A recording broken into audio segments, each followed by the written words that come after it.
Welcome to another edition of Around with Randall, your weekly podcast on making your nonprofit more effective for your community. And here is your host, the CEO and founder of Hallett Philanthropy, Randall Hallett. Appreciate your time here on another week with Around with Randall. I want to try to play a little bit of prognostication. 2021, as we begin the year, appears to be such a great series of opportunities for those of us in the non-philanthropic market and nonprofits in general. And I just want to spend a couple moments talking about maybe some thoughts, predictions, what might happen in this entire process, and see if we can't get to some possibilities in terms of what you might be looking for. So there are 7 things I'd like to try to predict. And next year, we'll take a listen back at this and do our comparisons to see if I even got 1 or 2 of them right. So let me start with, and it won't be till the end of the year we'll know this, but I think that we're going to find out that the generosity of Americans, and particularly around, also people around the world, but I'm more familiar with the statistics here in America, will be overwhelming. That 2020 will have shown people to be unbelievably generous, and 2021 will be the same. That there may even be a small jump in the percentage of GDP that philanthropy is a part of. And usually it's about 2%.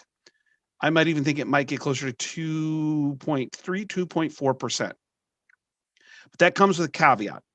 One of the other things that I think will be a challenge is that a lot of this is going to be regionalized in terms of the type of growth. As we have all endured COVID, I think that states and municipalities have treated the way that they are dealing with COVID in different ways. And we're not going to judge one way or the other here. But the states and the municipalities that have shut down their government and their business society a little bit more are going to struggle more in a recovery. And when that generally happens over time, what we've learned is that philanthropy doesn't grow as much. So I think there's going to be some places in our country we're going to see growth in philanthropy. I think there's going to be places where we see a drop in philanthropy, and not because of anybody's heart or desire, but because the economics may not allow there to be as much growth in certain areas. And I think a lot of that's going to be about economic recovery in certain geographic areas. I also think my second prediction, which is somewhat connected, is that there will be a renewed push to some very basic services in terms of fundraising and the needs of the community. So things like food banks, shelters, basic housing, basic services will be a renewed emphasis in 2021. And particularly in those areas that have geographically have had financial challenges more so than other geographic areas in our country. And so it's going to be harder for places that aren't providing some of those basic services to see philanthropy at the level of increase that they desire.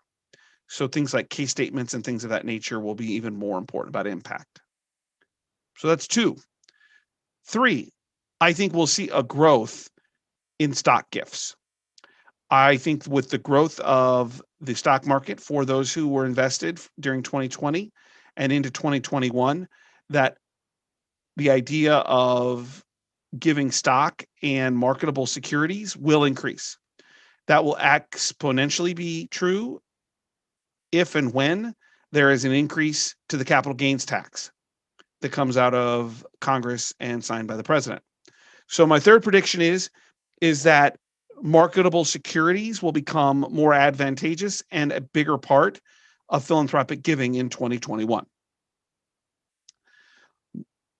Number 4, I think that we will start to see for the first time some conversation around donations that are related to cryptocurrencies, things like Bitcoin, that particularly with their increase in value over the last couple of years, that will continue that the stock market may not see the growth that maybe a cryptocurrency might endure it to higher values going forward, and that we're going to begin to get people who are asking, well, how do I make a gift with Bitcoin or with other cryptocurrencies?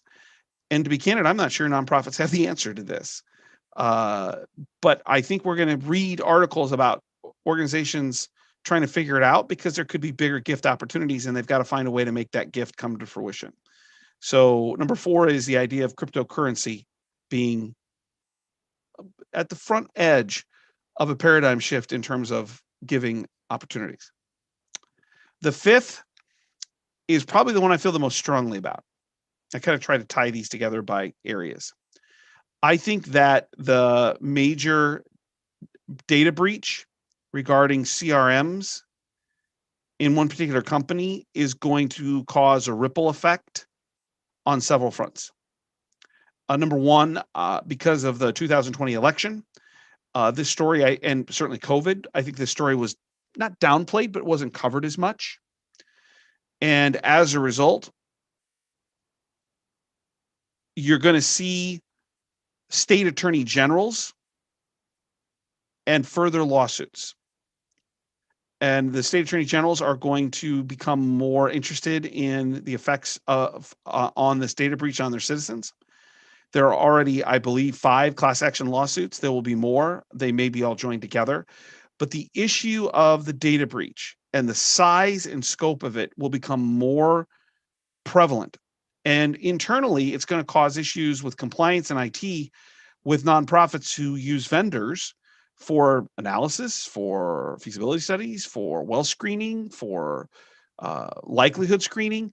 And vendors are going to have to become more sophisticated, carry more insurance, going to have to provide greater detail in security audits because of this. And that this story is just beginning and may end up in some interesting legal proceedings and financial decisions regarding a major CRM data breach. So that's number 5. Number 6, I think that in our industry, there will be a stronger acceptance to creative, new, non-traditional ways to building relationships. So 2 things to think about. Obviously, COVID has caused the entire world to look at virtual communication or visual communication through different platforms in new and exciting ways. And for some of us, particularly with employees around the country, we were doing things like this for a while, but it's pushed it along. Traditionally, our organizations, particularly if you either live in a retirement type area in a warmer climate, and you're going in the summers to see people that maybe take opportunity to go north where it's not so hot, or in reverse, you're in a colder climate and you have donors that go south. The need for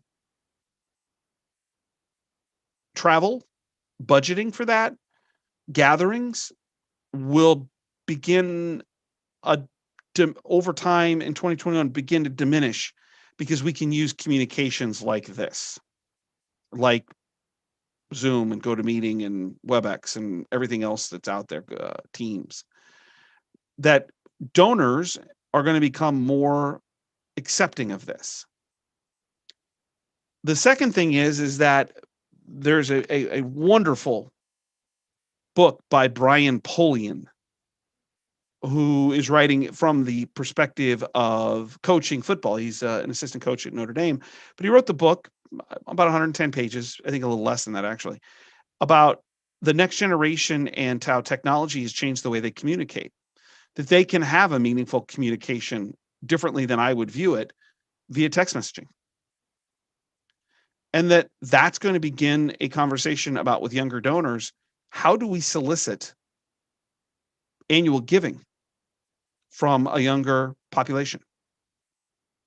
That the tried and true methods that we're used to are going to begin to change. So 2021 prediction is that the acceptability of new, traditional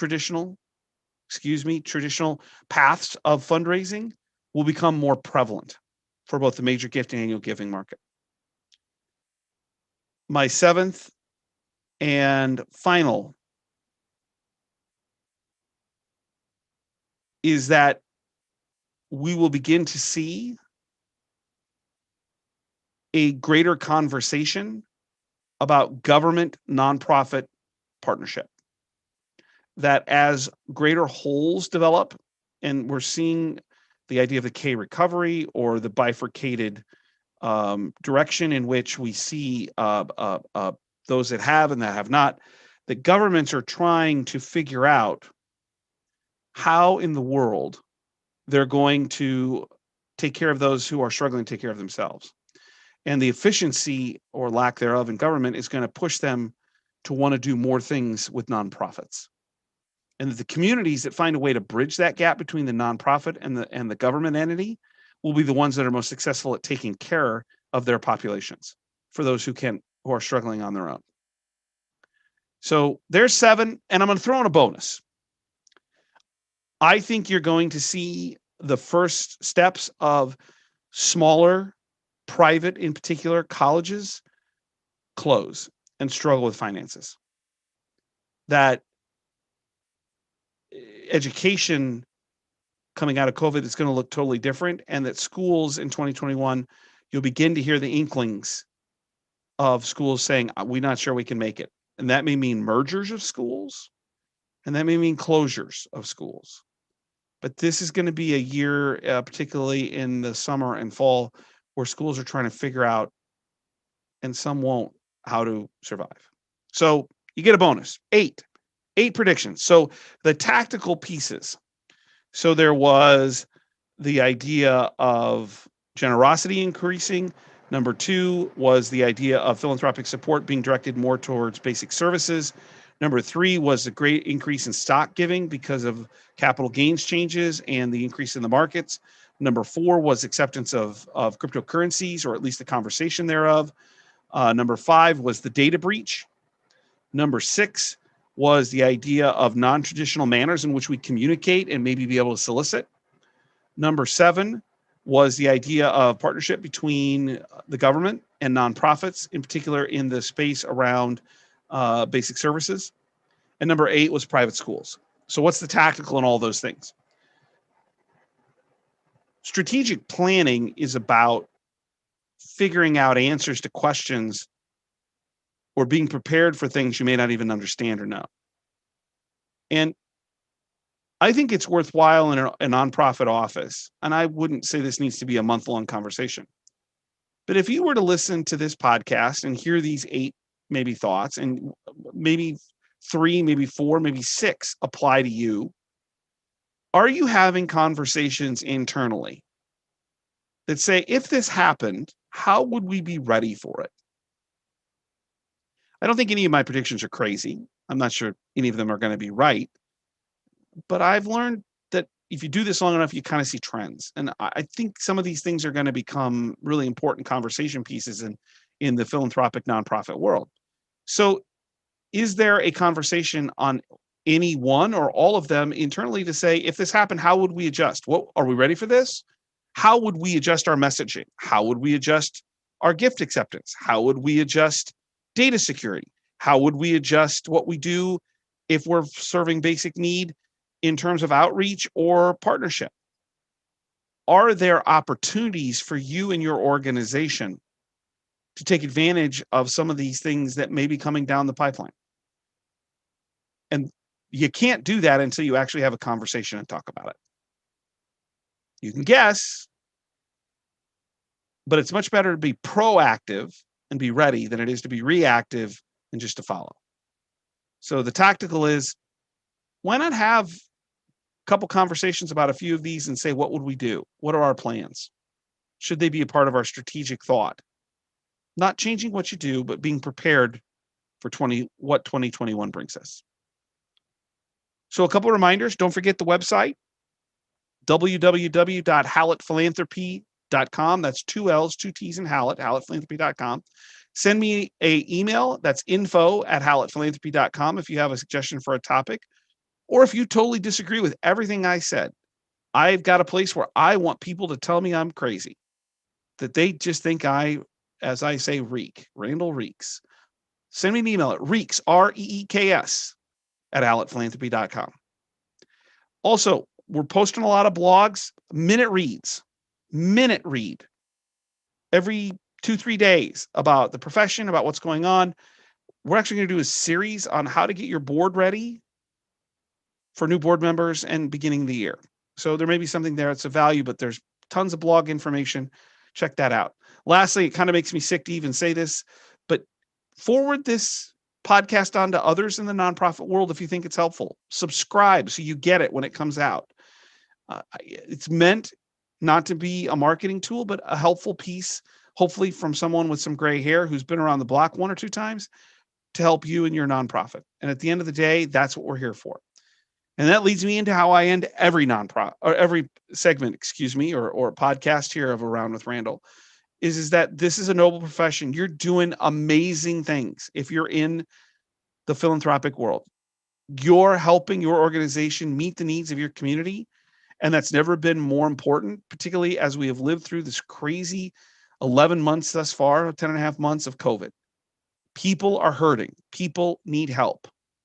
And those of us who work in the nonprofit world, we get a chance to be difference makers for those who are seeking that assistance, no matter what area of philanthropy we serve or sector in which we serve it.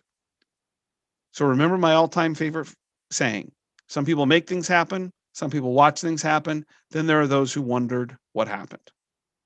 And in life, we fall into one of those categories every second of the day. And in those of us who are in this nonprofit work, believe we are people who make things happen for those who are wondering what happened. And I get up every day. I don't know a better way to spend my professional life. And I hope you feel the same. Appreciate your time this week. Prediction show. We'll come back next week with a little bit of a different look, back to the norm. But I appreciate your time. Hope you have a great week. And most importantly, remember, make it a great day.